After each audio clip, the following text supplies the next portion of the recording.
évident parce qu'il y a tellement de choses à dire, il y a tellement d'expériences à partager et c'est tellement passionnant qu'on a tendance à prendre un peu plus de temps. Donc, nous sommes au thème des 4 présentations qui sont prévues. On était supposé finir cette présentation à 10h45, on est à 11h12, donc une vingtaine de minutes de retard, et on devrait engager les discussions. Alors, les discussions, comme je l'indiquais, ça devrait être organisé autour d'un certain nombre de questions pour nous aider à obtenir des jalons, des actions qu'il faudra poser d'ici là pour concrétiser cette coopération-là. Alors, pour ce que je vais suggérer, c'est qu'il faut qu'on quand même donne la possibilité aux participants de réagir, mais pour bien canaliser et essayer de rattraper un peu le temps, je vais peut-être laisser d'abord la parole à Edith et puis au Daiki pour nous entretenir sur 2 questions, pour ensuite ouvrir le débat de façon large à tous les participants qui pourront réagir en temps utile et au besoin poser leurs questions d'éclaircissement en même temps. Alors, concrètement, comment est-ce qu'on peut appliquer la gestion intégrée des sédiments en Afrique de l'Ouest au regard de tout ce que nous venons d'écouter? Comment est-ce qu'on peut l'appliquer et quel pourrait être le soutien du Japon dans cette matière-là? Donc, vous avez la parole, chers collègues de l'Université de Tokyo, pour nous entretenir sur ces 2 éléments. Ensuite, les collègues, les participants pourront réagir à l'occasion, poser des questions. Monsieur Bonou, j'ai vu votre main, mais permettez qu'on écoute d'abord ces éléments. Et Thank you very much, Dr. Deguenon. Merci. I'm Hisashi Mitsuhashi. Merci beaucoup, docteur. Je m'appelle Hisashi Mitsuhashi et je travaille donc à l'Institut de développement des infrastructures du Japon. Et notre institut a été organisé en 1921 et nous avons participé au programme WAKA en tant que coordinateur depuis déjà très longtemps. Et aujourd'hui, nous allons avoir le docteur Tsujio, qui est un partenaire de la société Pacific Consultants, qui va vous présenter la gestion des soutiens en gestion sédimentaire dans les bassins fluviaux et dans les zones côtières en Afrique. Ce diagramme donc montre un certain nombre de problèmes qui sont causés par la gestion sédimentaire dans les bassins fluviaux et dans les zones côtières. Afin de régler ces problèmes basés sur la gestion des sédiments, nous devons surmonter un certain nombre de problèmes. Tout d'abord, c'est comprendre la situation. Il est difficile parfois de comprendre de façon globale quelles sont les implications et les causes et l'interprétation des mouvements sédimentaires le long de la ligne. L'autre problème, c'est la collaboration entre les participants et les parties prenantes. Pour surmonter ces obstacles, il est important pour nous de créer une visualisation des problèmes sur la base d'une compréhension basée sur des preuves de la situation réelle dans les bassins fluviaux et sur les zones côtières, afin de pouvoir partager ces informations avec l'ensemble des parties prenantes. Après, nous pouvons créer un mécanisme qui va nous permettre de créer des solutions, un mécanisme pour la discussion, pour les coordinations et pour les financements. Sur ce schéma, vous pouvez voir les étapes qui doivent être suivies pour atteindre les objectifs. C'est un schéma qui a été développé à partir de notre expérience dans la gestion sédimentaire intégrée au Japon, mais nous pensons que ce schéma est universel et peut être applicable dans les zones côtières ouest-africaines. Il est important de mettre en œuvre l'ensemble de ces étapes et pour commencer, dans les pays africains, nous souhaiterions donc proposer de nous concentrer sur les 2 premières étapes dans les 2 à 3 prochaines années. Ici, vous pouvez voir un mécanisme d'application. Le mécanisme donc de la WACA sert un petit peu qui permet donc aux pays africains d'avoir accès au savoir-faire et aux connaissances de l'expérience japonaise, mais notamment sur la gestion des sédiments, mais aussi sur la gestion des inondations ou des protections côtières. Et les institutions japonaises vont pouvoir mobiliser tout leur savoir-faire et leur motivation pour faciliter la prise d'action en Afrique. Sur cette diapositive, vous pouvez voir la première étape des activités, c'est-à-dire reconnaître que la gestion intégrée des sédiments est importante. Et l'atelier que nous avons aujourd'hui a pour but aussi de sensibiliser l'ensemble des parties prenantes sur l'importance de ces plans de gestion, notamment en termes donc et nous pouvons aider en termes de formation, en termes de gestion des catastrophes naturelles liées aux catastrophes liées à l'eau, à la gestion des barrages, donc en partageant notre expérience en tant qu'experts gouvernementaux ou experts d'organisation au Japon. Et nous pouvons fournir un certain nombre de contenus à l'ensemble de vos pays qui concernent donc cette expérience. Nous avons également commencé l'étape numéro 2, comprendre la situation actuelle et la dynamique des flux sédimentaires dans les bassins fluviaux et dans les zones côtières. Pacific Consultants, l'Université de Tokyo et l'Université des sciences maritimes de Tokyo ont lancé un projet de recherche pour comprendre l'ensemble de ces mouvements. Et le docteur Tsujio va vous présenter tout à l'heure le mécanisme de suivi satellitaire sur lequel nous travaillons. Et nous souhaiterions pouvoir mener des enquêtes de terrain pour pouvoir ensuite discuter avec les organisations qui sont concernés par ce sujet dans les pays de la WACA, afin de mieux comprendre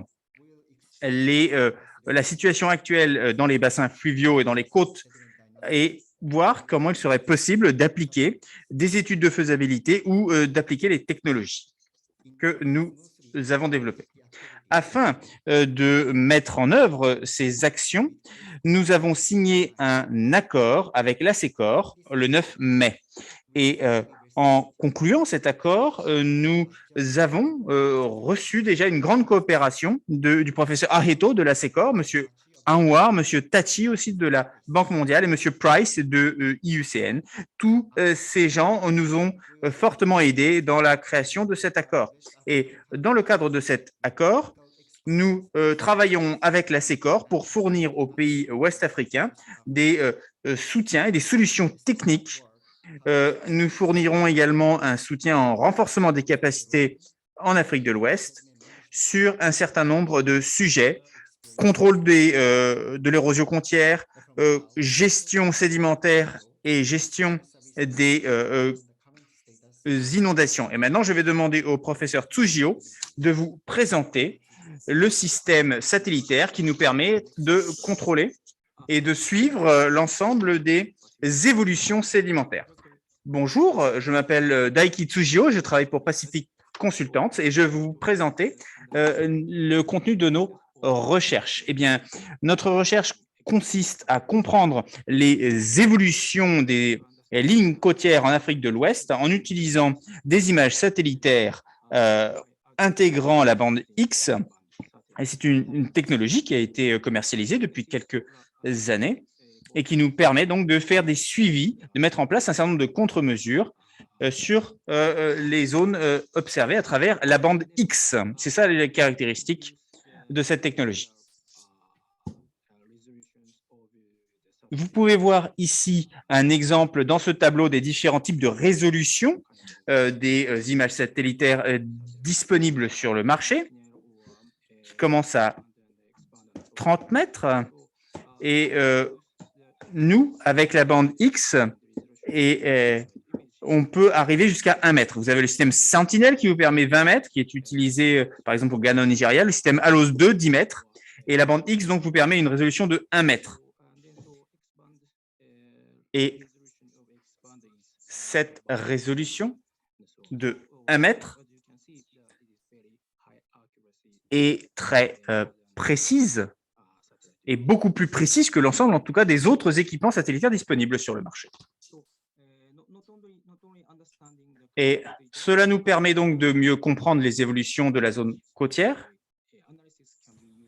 mais l'analyse satellitaire peut aussi être utilisée pour le suivi de certains éléments qui sont fixés dans le plan de gestion intégrée des sédiments. Et ces éléments, ces informations nous permettent d'élaborer un certain nombre de mesures limitant l'érosion. Par exemple, nous l'avons fait déjà au Ghana et au Nigeria. Et nous souhaiterions fournir ces méthodes aux autres pays de la WACA. Vous avez en bas un tableau donc, qui vous montre le calendrier, mais juste au-dessus, vous allez voir les organisations qui sont en charge de ce projet. Donc, Pacific Consultants, la société de conseil à laquelle j'appartiens, l'Université de Tokyo, l'Université des sciences maritimes et le tout en collaboration avec l'ASECOR. Ici, vous avez un échantillage de résultats de nos recherches qui ont été menées par le professeur Go à l'Université des sciences maritimes de Tokyo. Et nous ciblons les côtes des pays de la WACA. Ici, vous pouvez voir les côtes pour le Ghana, le Nigeria, c'est Ghana 1 et Nigeria 2 ici, qui vont être proposés. Et nous avons utilisé le système COST-SAT pour utiliser donc pour préparer ce système. C'est un système qui est plus précis que Landsat et Sentinel, mais qui est intégré à l'intérieur. Et ici, dans Ghana 1, vous pouvez voir les résultats de l'image satellite optique utilisée avec les résultats entre 1990 et 2020. Donc, vous pouvez voir l'évolution de la côte et son érosion. On voit les tendances jusqu'en 2000 qui sont assez stables et l'érosion donc se poursuit jusqu'en 2000 et puis une reconstitution jusqu'en 2013 et à nouveau érosion jusqu'en 2020. Donc, on voit des cycles qui existent donc et ces cycles sont identifiables grâce à nos relevés satellitaires. Donc, voilà un petit peu comment on peut interpréter ces échantillons. Autre échantillonnage dans la zone du Nigeria. Ici, on peut voir que la construction du port a affecté de façon très impactante la zone côtière jusqu'en 2013. Et puis, la construction d'une digue brise-lames a permis donc de stabiliser la situation.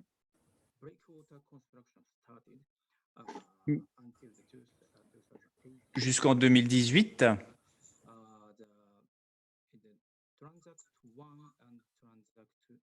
Donc, sur les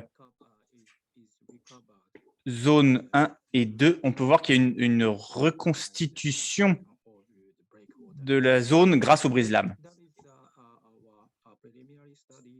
Donc, ça, c'était une étude préliminaire qui a été menée en utilisant les images optiques satellites. Et après avoir sélectionné la zone côtière, nous nous intéressons donc aux études de façon précise sur certains sujets. C'est ainsi que nous procédons. Je vous remercie. Merci beaucoup, Dr Fujio. Et c'est ainsi que nous terminons notre présentation. Merci beaucoup,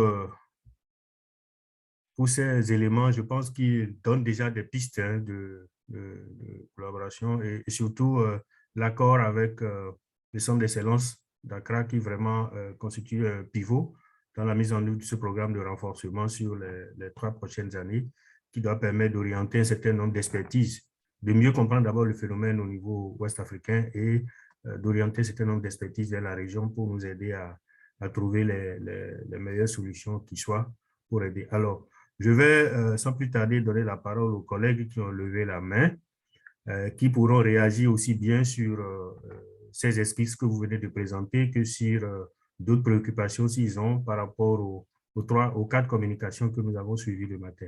Je vais commencer par M. Bonou qui avait levé la main très tôt. Vous avez la parole.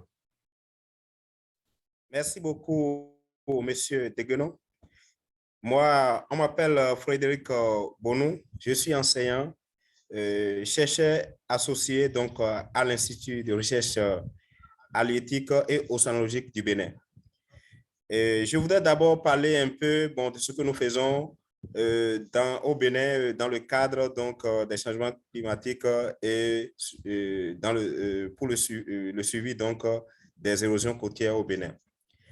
Oui, et au Bénin, ici, nous suivons aussi les érosions côtières au Bénin et nous utilisons le système caméra. Nous avons une station à Grand Popo installée depuis 2013 et grâce à ça, nous avons fait des études donc, qui nous ont montré que le Bénin est affecté, et notamment la zone de Grand Popo. Et l'année dernière, au nombre des études que nous faisons, à savoir donc l'analyse des traits de côte, la variabilité donc des vagues, la saisonnalité des vagues au Bénin, nous avons fait une publication l'année dernière sur donc, le transport sédimentaire et nous avons caractérisé donc, les périodes de fort transport sédimentaire au Bénin. Également, nous, au Bénin, à l'Institut Alirobe, nous travaillons avec, bien sûr, la supervision des étudiants à la CIPMA, à la chaire qui arbitre le master en océanographie au Bénin. Nous encadrons des étudiants et nous travaillons sur le domaine de recherche. Et nous avons, l'année dernière, proposé un stage où on a utilisé l'outil EcoStat qui avait été, dont on avait parlé tout à l'heure. Nous avons travaillé notamment dans la zone de Grand Popo où nous avons notre système de caméras et nous avons comparé les données des caméras avec les données que nous avons obtenues à partir donc, des satellites et qui montrent que également avec les satellites, on peut aussi donc, avoir les informations liées donc, à l'érosion côtière. Mais le problème avec les satellites, c'est que nous avons de très faibles résolutions, comme on l'a dit. Mais bon, et surtout, il y a aussi des nuages qui empêchent l'utilisation de certaines images. Mais toutefois, c'est des méthodes complémentaires, à savoir l'utilisation de caméras, l'utilisation des satellites. Et bien entendu aussi, nous sommes aussi impliqués dans des campagnes de mesure et pas des méthodes conventionnelles où nous sortons chaque mois. Nous avons un collègue à l'Irobe, docteur Degbé, et qui donc s'occupe de ça, donc, où nous faisons donc les mesures topographiques pour donc voir l'évolution donc de la mer. Et voilà. Également, donc, alors, parlant donc de la collaboration, nous sommes en collaboration avec les collègues du Ghana, notamment le collègue Donatus, qui est un collègue où nous avons reçu la même formation en océanographie et bon, nous continuons de travailler et à travers donc des projets, voilà, et donnés. Voilà. Et par rapport à la collaboration avec le Japon, je vois que c'est une collaboration qui est beaucoup plus tissée avec ASECO qu'on appelle du Ghana. J'aimerais savoir dans quel cadre le Bénin pourrait en bénéficier donc de cette collaboration du point de vue technique, du point de vue aussi financières. Bon, je sais que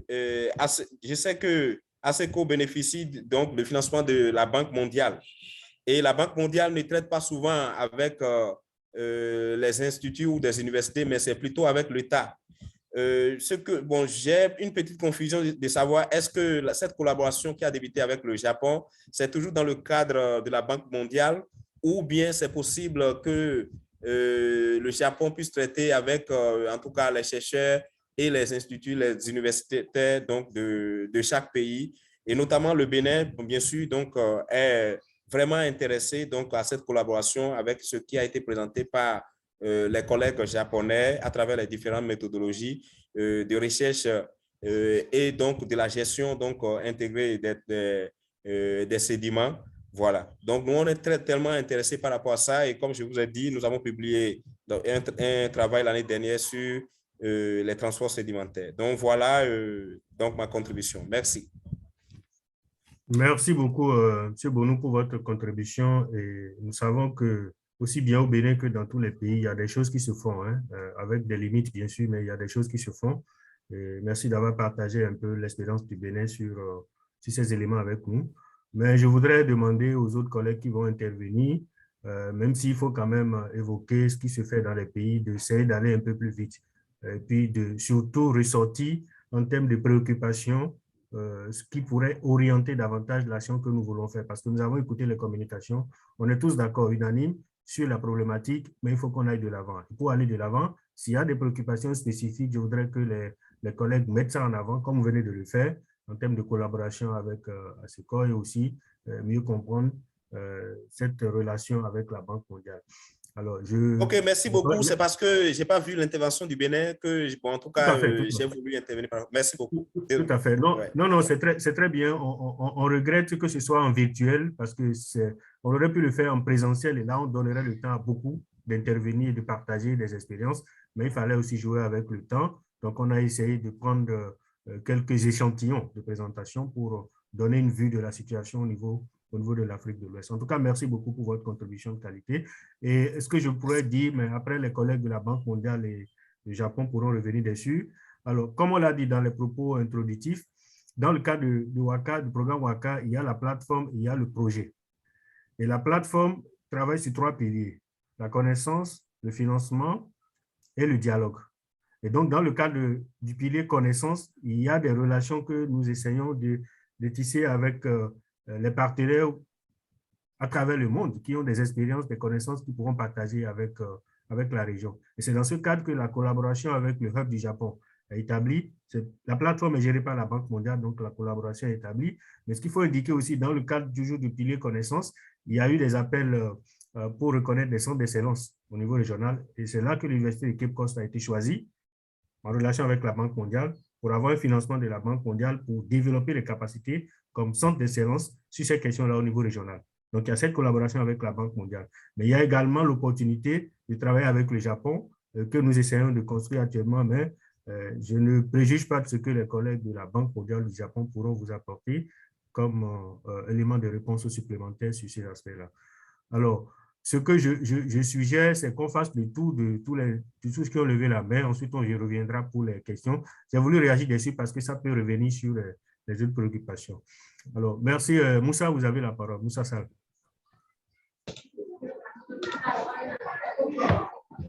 Merci beaucoup, Christophe. Bonjour à tout le monde.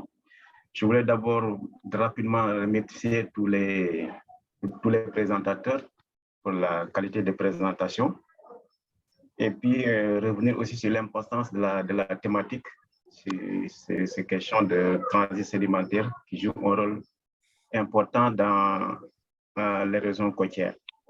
Et cela nous conforte vraiment dans l'orientation que nous avions donnée dans la réunion du comité scientifique il y a 1 an pour valider le schéma directeur, qui avait donné des orientations sur vraiment développer la recherche sur cette thématique-là au niveau régional, ce qui pourrait même aider à alimenter un peu les prochains schémas directeurs. Et là, je voulais rapidement intervenir sur 2 points. Sur comprendre ce que disait le collègue du Japon tout à l'heure, la première étape, c'est de comprendre la situation actuelle. Donc, l'état de référence. C'est dans ce sens d'ailleurs que nous avions incité le comité scientifique à travailler dans ce sens-là, parce que c'est fondamental. Et sur ce plan-là, pour qu'on puisse vraiment appréhender toute la situation actuelle, je pense qu'il faut pouvoir travailler également avec tous les laboratoires, tous les chercheurs au niveau de la sous-région. C'est vrai qu'il faut une porte d'entrée avec ASECOR, mais il faut que tous les autres laboratoires, tous les autres chercheurs de la sous-région, et qui sont d'ailleurs la plupart aussi membres du comité scientifique régional, puissent également contribuer à cet exercice-là. Donc, il va falloir donc ASECOR puisse jouer ce rôle-là de réseau avec les autres chercheurs et les autres institutions au niveau de la sous-région. C'est vrai, et ça permettra d'avoir une démarche intégrée qui est aussi importante que la gestion intégrée des sédiments. Et je pense aussi qu'on a des institutions, mais il reste encore à construire des équipes. Il y a des équipes éparpillées, mais il faut vraiment que l'équipe au niveau régional soit construite. Il reste à travailler sur ce volet-là. Donc, le deuxième point, c'est important de faire la recherche, de comprendre, mais il faut que ça serve à quelque chose. Justement, dans l'amélioration de la situation des populations, mais également dans la lutte contre les risques côtiers. Et pour cela, il faut qu'il y ait une interconnexion avec les décideurs, donc avec le volet politique. Il faut aussi qu'en même temps que la recherche se développe, en même temps que les équipes se mettent en place, qu'il y ait cette connexion avec les décideurs, avec la politique, pour que les résultats de tout ce que nous sommes en train de faire puissent servir à quelque chose. Voilà tout ce que je voulais dire sur ce point-là. Merci beaucoup. Merci beaucoup, Moussa. Mariko? Oui. Bonjour à tout le monde et félicitations aux différents orateurs pour ces présentations toutes intéressantes et pertinentes. Moi, je suis Demba Mariko, je coordonne le programme Résilience côtière et changement climatique au partenariat régional pour la conservation de la zone marine et côtière de l'Afrique de l'Ouest, le PRCM, qui est basé à Dakar. Juste une préoccupation qui a été en partie évoquée d'ailleurs par mon collègue Moussa. C'est vrai qu'aujourd'hui, il est clair que nous avons besoin de plus de données pour adresser ces questions-là liées donc aux sédiments, liées à la gestion intégrée des sédiments. Il faut plus de données pour pouvoir soutenir la décision. À mon avis, c'est important. Il faut faire de la gestion intégrée au niveau national, mais également, ce qui est important, c'est qu'il faut adresser ces problèmes à un niveau régional, c'est-à-dire transfrontalier. Parce qu'aujourd'hui, juste un exemple, moi je suis mauritanien, en fait, le port de Ndiago qui a été construit à la frontière entre le Sénégal et la Mauritanie. Bien sûr, c'est vrai que c'est une question de souveraineté nationale, c'est la Mauritanie qui décide et qui, en fonction de ses intérêts économiques, politiques, stratégiques, décide de construire un port. Mais évidemment, ce port pourrait impacter le littoral, notamment de Saint-Louis, le littoral adjacent, donc du côté sénégalais. Et déjà qu'il commence à avoir des impacts. À peine, il vient de recevoir d'ailleurs son premier bateau, mais déjà, avant même la fin des travaux, les impacts étaient là, les problèmes d'érosion étaient là, les problèmes d'accumulation de sédiments en amont du port étaient là, les problèmes d'érosion en aval sont déjà là. Donc, je veux dire que c'est des problèmes comme ça auxquels on va être confronté et pour lesquels on a besoin de concertation à l'échelle politique au niveau régional pour que l'information puisse passer, pour qu'on puisse se concerter entre les États afin que une activité ou une action ou une infrastructure réalisée dans un pays n'ait pas d'impact négatif sur l'autre et ce qui peut éventuellement aboutir à des situations de tension et de conflit. Merci. Pardon. Merci beaucoup, M. Demba. Zachary? Oui, bonjour, monsieur. Bonjour tout le monde. Merci pour cette initiative. J'allais dire que la question de l'érosion côtière, c'est une question sous-régionale, sinon régionale, parce qu'on ne peut pas, vous savez qu'on ne peut pas résoudre le problème dans un pays et puis laisser le pays à côté. Donc, je pense que l'initiative, il faut nécessairement un réseau au niveau sous-région pour pouvoir vraiment disons, pouvoir vraiment résoudre le problème. Parce qu'aujourd'hui, vous savez qu'il y a le problème de sédiments pour la construction et autres, et puis entre-temps, tous les pays sont retournés vers le continent pour aller prélever du sable, tout ça là.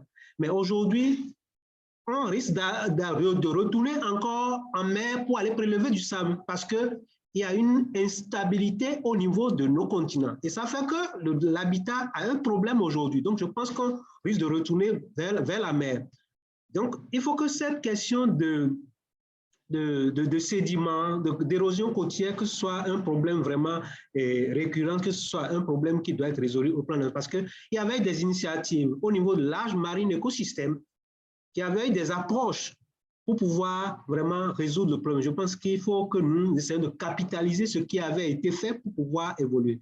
Je pense que ce que mon ami Moussa a dit pour une approche, il est bien vrai que le ASECOR, Ghana est la porte d'entrée. Je pense qu'il faut que tous les autres pays qui sont dans la sous-région puissent être associés pour une efficacité. Je ne reviens pas sur ce que l'on fait au Bénin, tout ça là, parce que Frédéric en a abordé. Donc, je pense que là, il n'y a pas de problème. Donc, je ne vais pas répéter les autres. Je pense que l'initiative, c'est bonne. Il faut qu'on évolue pour pouvoir intégrer tous les pays pour résoudre ce problème-là. Merci beaucoup. Merci beaucoup, M. Zakari. Sekou Tidiane.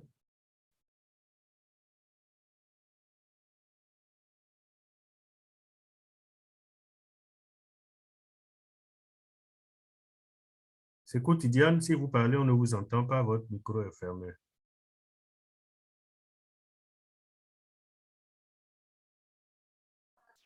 Bon, en attendant que... Ah, voilà. Oui, allô?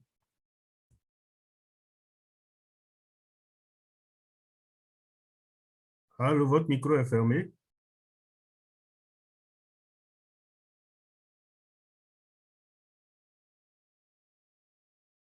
Bon, Sekou, avec votre permission, on va passer à... Allô, vous m'entendez? Voilà, on vous entend maintenant. Allez-y, allez-y. OK. Je disais que vraiment, moi, je suis très, très ravi de la collaboration du Japon par rapport au WACA. Nous avons presque les mêmes préoccupations dans la sous-région. Parce que la collaboration, ça, vraiment, pour le partage des informations, je pense que ça, c'est déjà salutaire. Vraiment, nous, on n'a pas pratiquement ici en Guinée un plan de gestion intégrée des sédiments. Parce que nous sommes confrontés à beaucoup de problèmes. C'est que dans nos estuaires ici, on ne fait que construire des ports miniers par rapport à l'exportation de la bauxite et du fer. Il y a des estuaires qui ont 7 ports ici.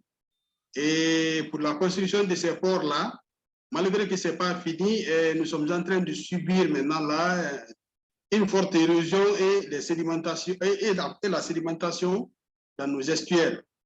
Pratiquement, ce problème pose problème. Et ce problème est là et il n'a pas de solution pour le moment. Mais vraiment, nous aimerions qu'il y ait vraiment un échange d'expérience, si possible des projets comme ça pour pouvoir aider la sous-région à relever ce défi. Donc, je ne vais pas trop me répéter, les autres ont déjà tout dit. Donc, je remercie vraiment les organisateurs de cette réunion et vraiment, je vous souhaite dans la coopération future, une coopération gagnant-gagnante. Merci. Merci beaucoup, M. Bangoura. M. Biodjara. Merci beaucoup. Merci, M. Deguenon. Nous remercions d'entrée de jeu l'UMOA, la Banque mondiale et la coopération japonaise pour cette initiative qui est vraiment attendue. mon intervention rentre dans le cadre d'une approche recherche-action. Nous, du côté du WACA, nous sommes à l'opérationnel. C'est-à-dire, lorsque la recherche scientifique finit de faire sa collecte de données, nous sommes là pour mettre en œuvre les résultats obtenus par la recherche. Nous reconnaissons que dans la sous-région et au-delà même de l'Afrique de l'Ouest, qu'il existe plusieurs études et résultats disponibles en nos jours qui montrent clairement que nous sommes confrontés à ce qu'on appelle un déficit sédimentaire. Au niveau de la sous-région, nous subissons les impacts du déficit sédimentaire qui se fait voir par les hotspots de l'érosion côtière. Nous le savons.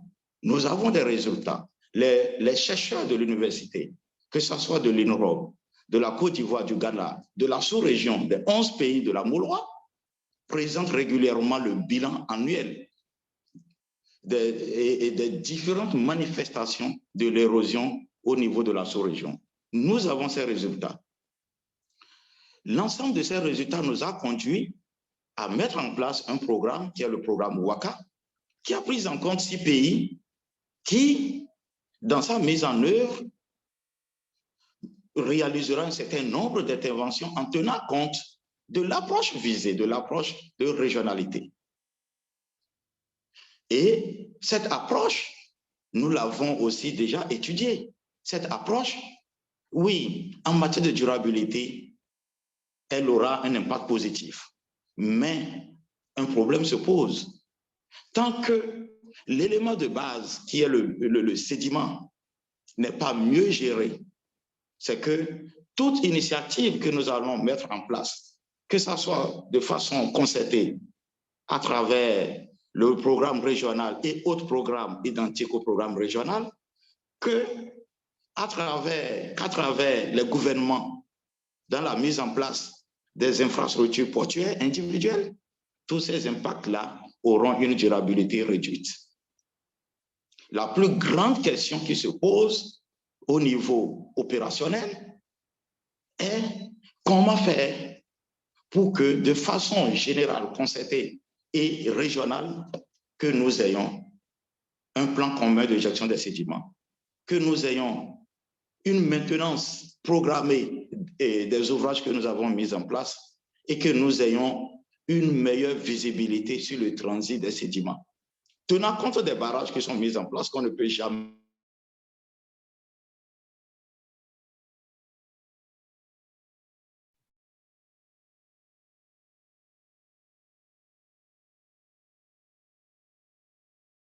M. Biodjara, on vous a perdu. Hein? Je ne sais pas si c'est de mon côté, mais on ne vous entend plus. On l'a perdu réellement. OK. OK. Le temps qu'il revienne, je pense qu'on a perçu sa préoccupation hein, qui va dans le sens de certaines préoccupations déjà évoquées ici. On va passer la parole à Issa Sako.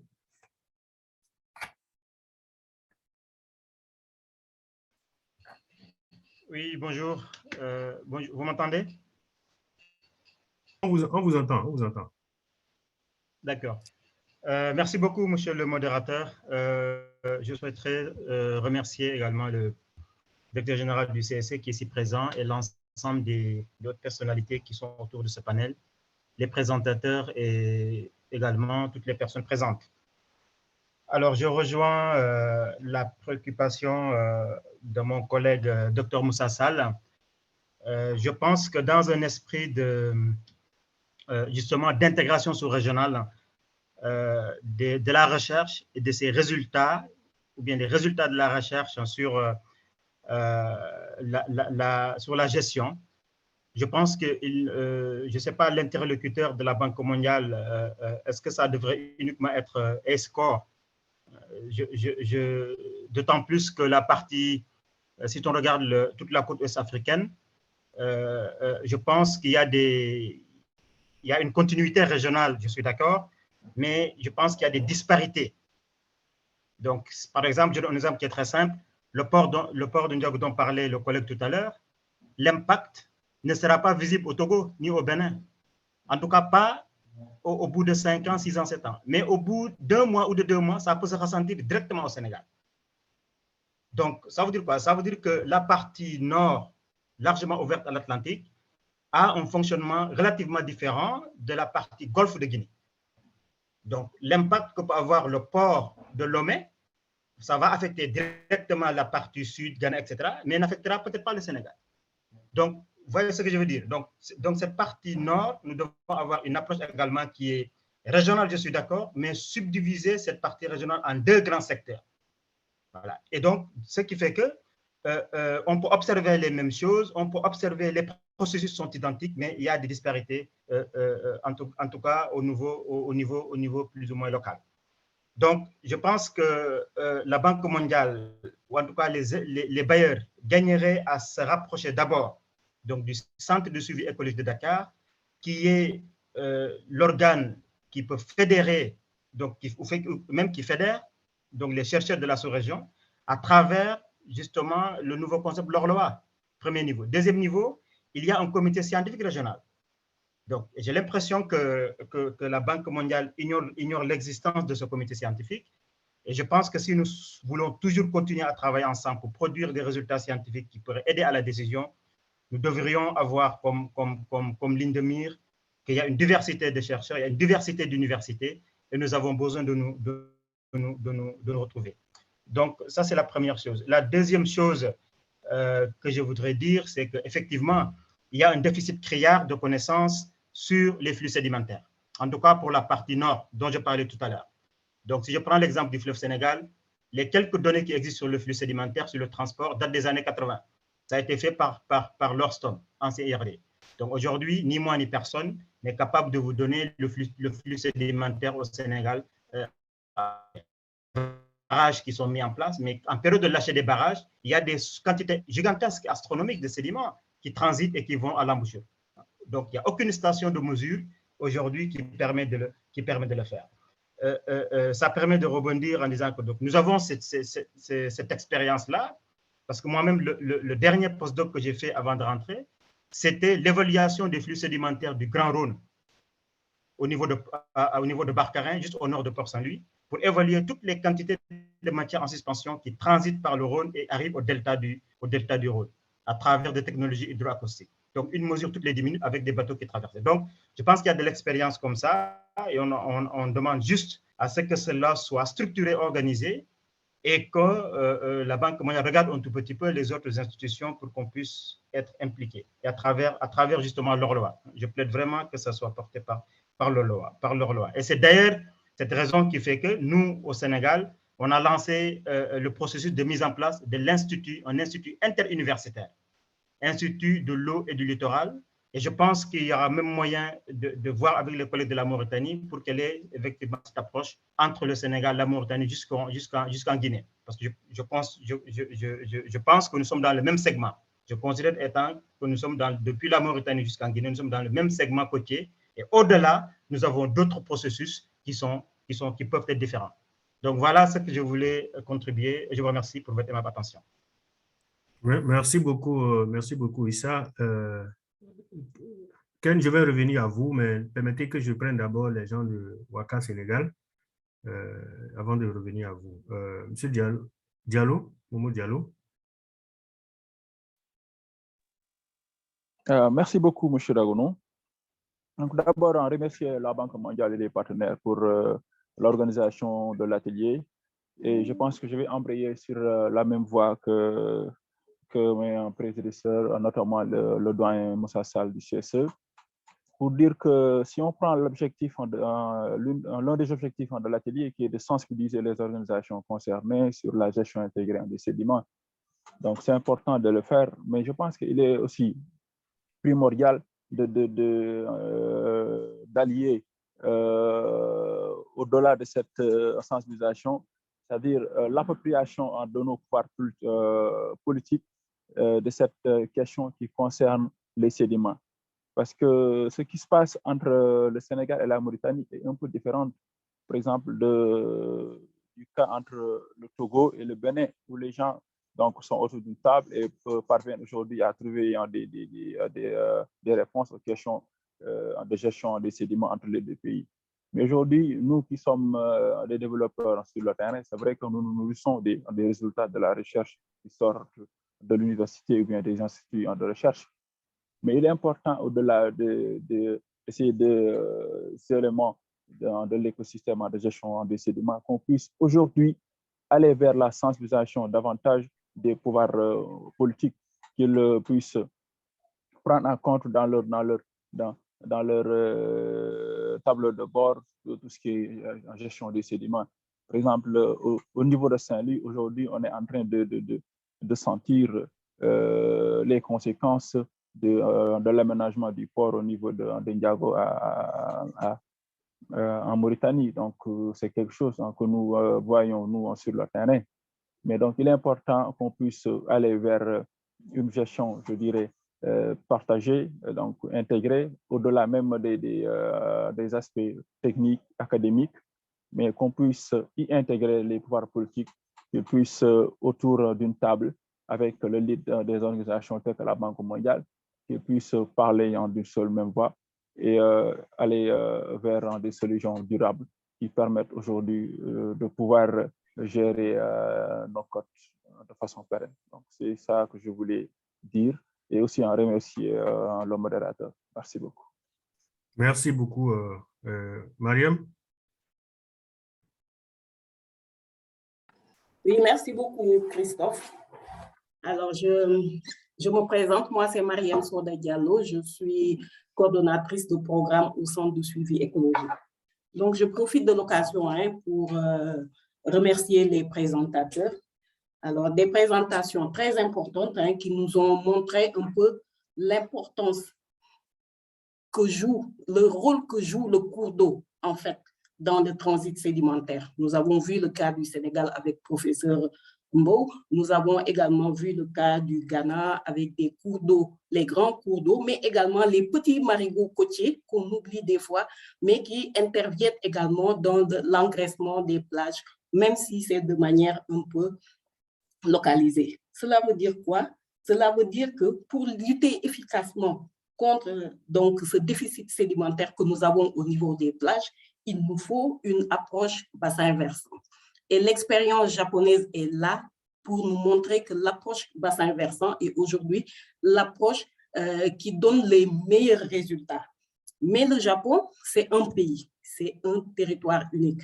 Ce n'est pas le cas pour nous au Sénégal, en Afrique de l'Ouest du moins, où nous avons plusieurs pays. Et dans un bassin versant, on n'a pas seulement des pays côtiers.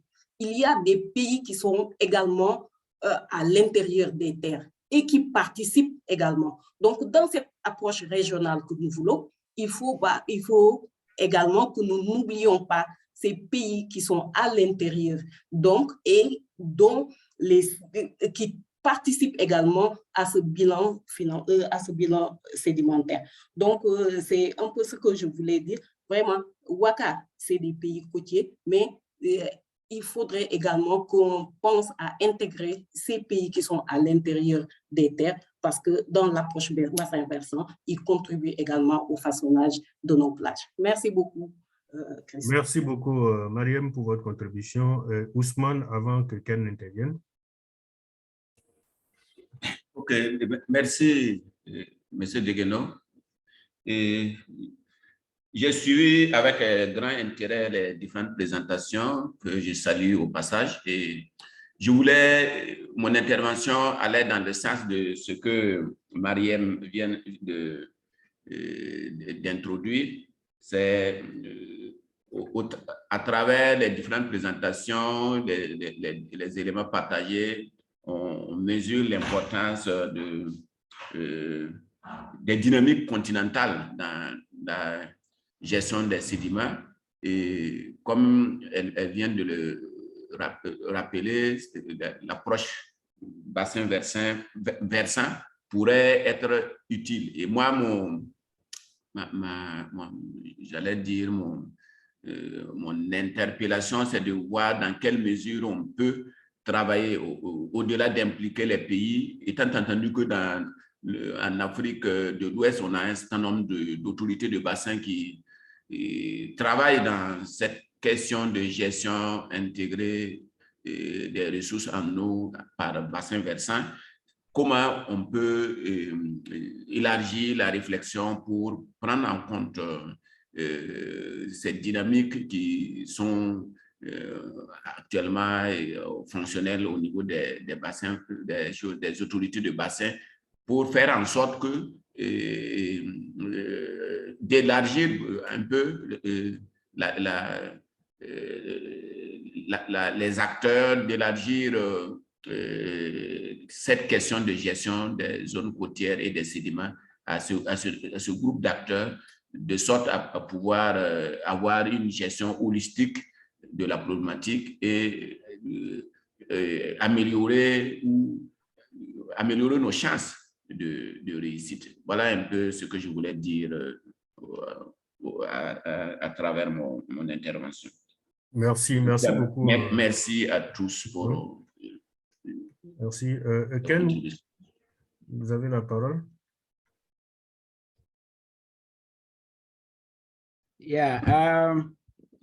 Oui. Je Je souhaiterais profiter de cette opportunité pour remercier les organisateurs pour cet atelier passionnant et très important pour l'ensemble des intervenants. Je m'appelle Ken Kinney et je travaille pour l'Institut du développement. Donc, c'est un institut qui est responsable au Ghana, c'est une ONG donc de la conseil en politique en termes donc d'aménagement. Et nous avons vu dans les présentations que les barrages sont très utiles, mais que ce sont aussi des problèmes parfois.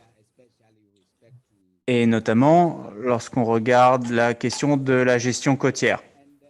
Et comme vous le savez tous, le barrage du Volta sur la rivière Volta donc, ont contribué donc, à impacter la côte est du Ghana. Mais l'électricité qui est produite par ces barrages sont partagés avec le Burkina Faso, le Togo et le Bénin. Et donc, ce barrage est essentiel. Et donc, l'ensemble de la région est impacté. Et ma suggestion, c'est qu'il faut faire une expérience. Il faut voir comment est-ce qu'on peut essayer de mettre en œuvre un projet de dérivation des sédiments. Comme on l'a vu dans la présentation, on a vu qu'il y avait des données scientifiques utiles à ce niveau-là. Et au Ghana, on a déjà vu des recherches sur ces galeries de déviation pour optimiser le transfert des sédiments. Et je pense que ça peut être un bon thème pour travailler avec les équipes japonaises et pour impliquer le gouvernement ghanéen également, afin de créer peut-être un projet pilote sur un barrage pour voir comment est-ce qu'on peut créer cette galerie de déviation et voir comment on peut la mener et l'opérer. Comment ce projet peut être financé également, ça doit être un sujet très concret à traiter ensemble. Merci. Thank you, Ken. Alors, la liste s'allonge et j'ai un souci pour le timing. On est déjà largement aux 30 minutes en retard. Thomas a baissé sa main. Ibrahima, et comme dernier intervenant, et puis on va résumer et répondre aux questions. Allez-y. Bonjour tout le monde, j'espère que vous m'entendez. On vous entend. C'est Ibrahima Kamara du Sénégal, de l'Université Cheikh Anta Diop de Dakar. Donc moi, mon intervention sera axée plus sur les données. Donc comme mon collègue Dr Issa Sakho et Moussa Sall aussi l'ont déjà dit, je pense que pour faire, comme vous l'avez dit ici, pour bien en fait faire un management des transports sédimentaires, on a besoin, comme tout le monde a dit ici, a reconnu, d'avoir des données, parce que les données sont importantes pour mieux comprendre les processus. Or, aujourd'hui, quand on regarde bien, très souvent, ce qu'on utilise, en fait, on utilise des données satellitaires dont les résolutions ne sont pas très, très bonnes. Je prends seulement l'exemple du Sénégal ici. On utilise, par exemple, pour bien comprendre les processus locaux, on utilise les caméras vidéo. Et à ma connaissance, il n'y a qu'une seule caméra vidéo qui existe au niveau de Saint-Louis. Or, sur la petite côte aussi, il y a beaucoup de problèmes sur cette petite côte-là. On avait une caméra vidéo au niveau de Dombourg, mais maintenant, ça ne fonctionne plus. Donc, je pense que c'est bien aussi vraiment d'investir de ce côté-là pour vraiment utiliser les caméras vidéo qui peuvent être, qui sont pas très chères et donc qui peuvent permettre vraiment de résoudre certains problèmes. En plus de ça aussi, je pense que Donatus aussi en a parlé aussi. Utiliser aussi des ADCP pour avoir une idée sur les courants, donc pour mieux comprendre tous ces processus-là. Donc, vraiment, c'est ça mon intervention, vraiment essayer de renforcer le côté observation, parce que sans l'observation, on ne pourra pas comprendre les processus, et sans une meilleure compréhension des processus, le management sera biaisé. Merci. Merci beaucoup, M. Ibrahima. Thomas, s'il te plaît, rapidement alors, rapidement.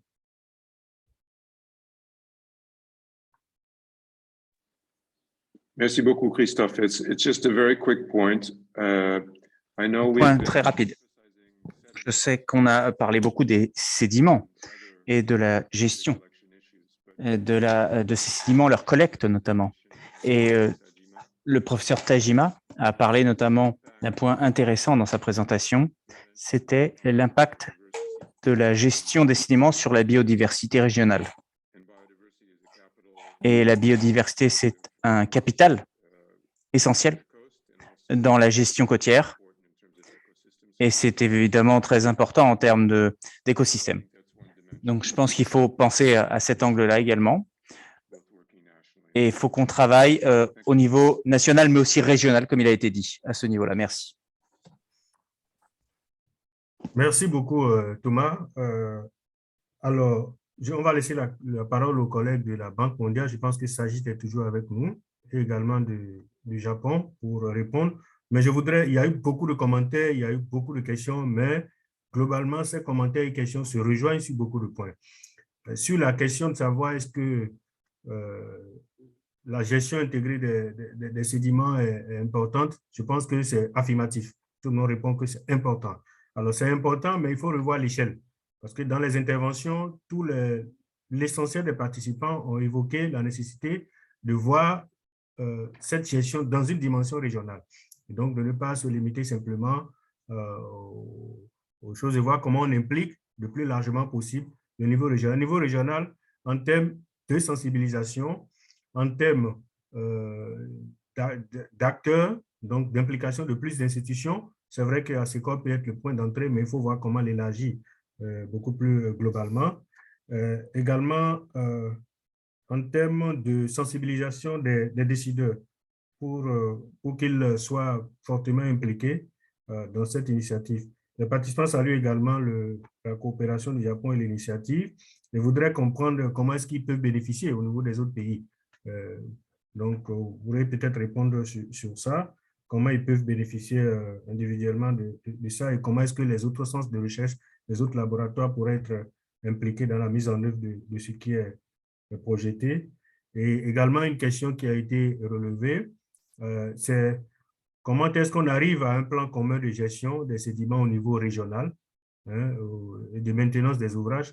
Et est-ce que, de façon spécifique, la coopération avec le Japon peut aider dans ce sens pour appuyer la réalisation d'une étude de faisabilité d'une gestion régionale des sédiments, intégrant la maintenance des ouvrages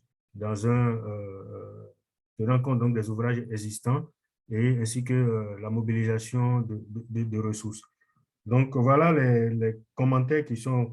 Vous n'êtes pas obligé de répondre point par point, mais je pense qu'il y a des tendances qui se dégagent dans les questions, les commentaires qui ont été proposés par les collègues.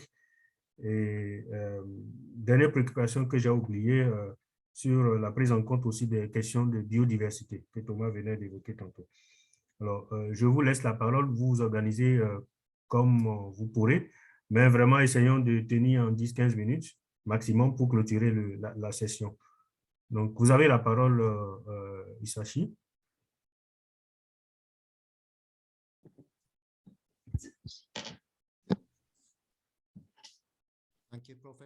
Merci beaucoup, professeur. Merci de toutes ces suggestions en provenance de tous les participants. Nous avons beaucoup appris de vos suggestions et commentaires, de la situation dans vos pays, des enjeux de la gestion sédimentaire en Afrique de l'Ouest. Et c'est une question qui concerne effectivement non pas chaque pays individuellement, mais l'ensemble de la région. Et donc, il faut effectivement traiter la gestion sédimentaire ensemble, en partageant toutes nos expériences dans la région d'Afrique de l'Ouest pour résoudre ces défis. Et pour créer ce mécanisme, nous devons travailler avec l'ASECOR et avec la Banque mondiale pour créer donc une structure dédiée de chercheurs qui pourront avoir un impact positif sur les décisions politiques. Du côté japonais, nous souhaiterions partager les résultats de cet atelier et ainsi contribuer au niveau technique, au partage d'informations techniques, au partage des données avec l'ensemble des pays africains de l'Ouest. Nous souhaiterions également continuer notre réflexion sur la meilleure façon de partager les technologies japonaises, les savoir-faire japonais avec les pays d'Afrique de l'Ouest. Nous vous remercions de votre présence et de votre participation. Merci beaucoup. Sajid, dear Sajid, you have the floor. Thank you, Christophe. Thank you, everybody. Thank you very much, Christophe. Thank you, everybody. Merci beaucoup à tous. Vos commentaires ont bien été reçus sur l'aspect régional. Souvenons-vous que la WACA est un programme régional et que l'un des moteurs de la création de la WACA, c'est justement le fait que nous avons tous reconnu que la gestion côtière était une question qui ne devait pas se limiter au niveau national, mais qu'il fallait, pour avoir des changements durables, traiter cette question au niveau régional. Il fallait avoir une coordination régionale. Et même si dans les présentations aujourd'hui, on s'est notamment limité sur un certain nombre de pays en tant que cas exemple, en fait, le programme concerne toute la région et fait partie, donc, ça fait partie de l'ADN de ce programme. Et nous sommes familiers avec un certain nombre d'enjeux, enjeux en renforcement des capacités, enjeux de financement, et nous souhaiterions évidemment lancer une étude pour, sur l'ensemble des bassins fluviaux de la zone et voir comment est-ce qu'on pourrait le faire, mais malheureusement, cette étude, elle n'est pas encore faite et il faut qu'on commence avec ce qu'on peut.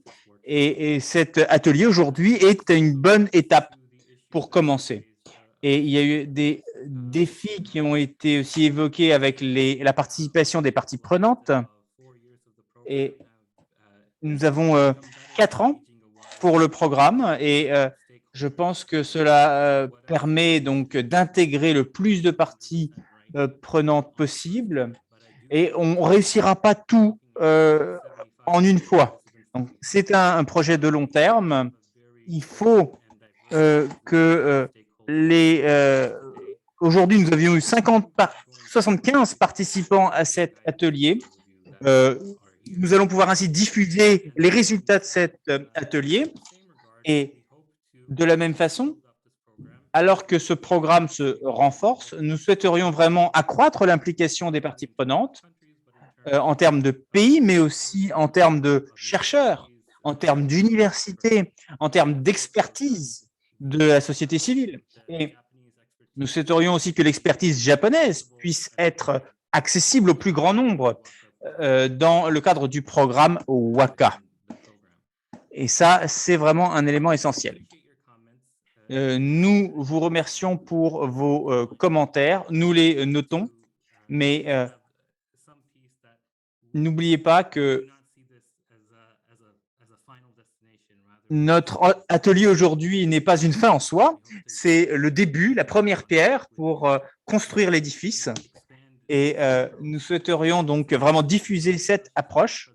Comme M. Hisashi l'a dit, c'est une initiative sur plusieurs années. Il faut s'inscrire dans la durée.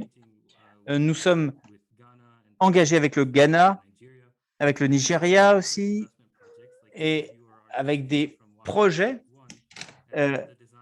Et la phase de conception 1 passant à la phase 2 est en train de se réaliser. Le financement peut toujours être un problème, mais nous devons avancer sur la base des leçons que nous apprenons au Ghana, notamment,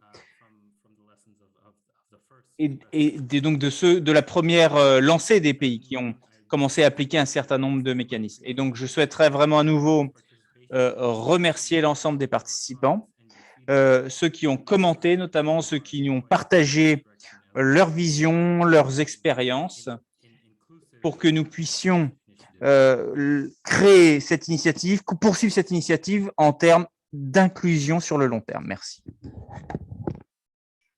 Thank you, Sajid. Merci beaucoup, Sajid, pour votre réaction.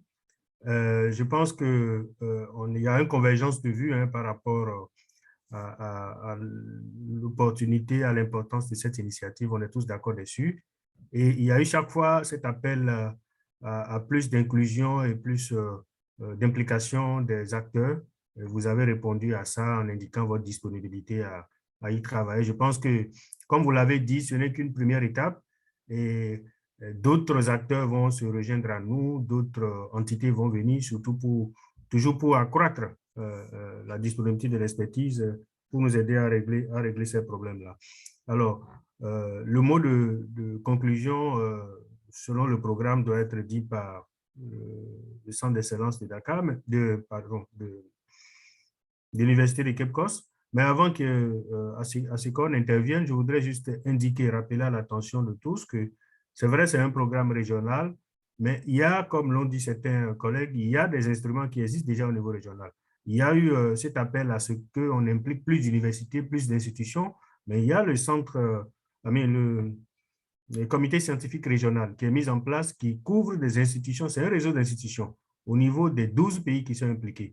Et donc, c'est déjà un instrument important que ASECOR peut utiliser pour impliquer davantage les autres acteurs en étant le pilote, en étant le point d'entrée pour essayer d'aider à diffuser très largement ces résultats et ces éléments-là au niveau, en tout cas au niveau des partenaires au niveau régional, que ce soit le Centre de suivi écologique de Dakar, le UCN, que l'UEMOA, nous serons disposés à vous accompagner dans cette dynamique-là et nous serons toujours là pour vous accompagner pour qu'on puisse mettre à l'échelle tout ce qui est en train d'être fait pour plus d'impact et plus de durabilité dans nos interventions. Alors, sur ce, je voudrais laisser la parole à ASECOR. Je ne sais pas qui de la délégation d'ASECOR va prononcer le mot pour nous faire un petit mot afin qu'on puisse clôturer notre session.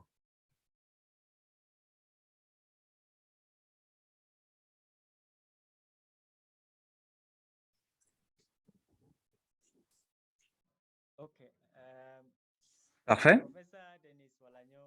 Je suis le professeur Denis Walanyo, directeur de l'ASECOR. Et il n'est pas là, pardon, le professeur directeur de l'ASECOR n'est pas là, donc c'est moi qui vais clore donc, ce séminaire donc, en son nom. Donc, nous sommes à l'université de Cape Coast est engagée, ainsi que le centre, bien sûr, d'excellence est engagé dans ce processus.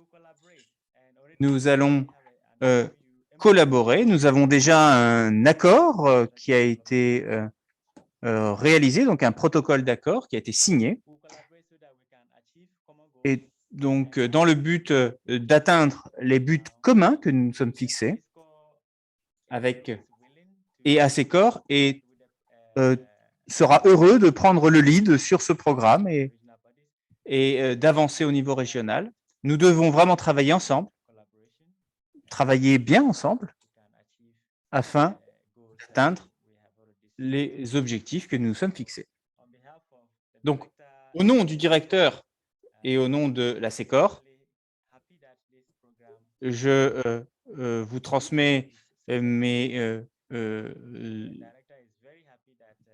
tous mes vœux de succès. Nous espérons que ce programme pourra se poursuivre. Nous sommes très heureux des résultats de cet atelier. Et au nom du directeur, donc, je vous remercie tous et toutes pour votre participation et je vous dis à très bientôt. Merci beaucoup, Denis. Merci beaucoup à SECOR et à tous les partenaires. Merci de m'avoir supporté pour cette facilitation et j'espère qu'on se retrouvera très bientôt sur d'autres ateliers du genre pour continuer à garder ce momentum-là. Merci beaucoup à tous et bonne fin de journée. Merci beaucoup. Au revoir. À bientôt. Merci beaucoup. Thank you very much. Merci beaucoup. Arigato gozaimasu. Professor Degwenon. Au revoir. Thank you. Thank you very much. And Juste un instant.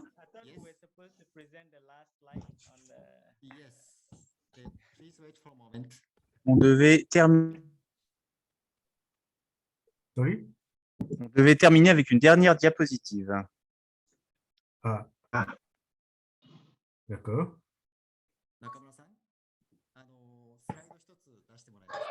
Monsieur Nakamura, pourriez-vous présenter? Madame Nakamura, pourriez-vous présenter la dernière slide? Voilà, c'est la diapositive qu'on voulait présenter pour la clôture. Merci beaucoup donc d'avoir assisté à cet atelier. Et n'hésitez pas à nous contacter au docteur Donatus ou à moi-même, à l'IDI. Vous avez les adresses email qui sont affichées. Merci beaucoup. Merci. Oui, si vous avez des commentaires supplémentaires ou des questions, n'hésitez pas à nous contacter sur nos mails et nous pourrons vous répondre. Et nous souhaiterions également prendre une photo de l'ensemble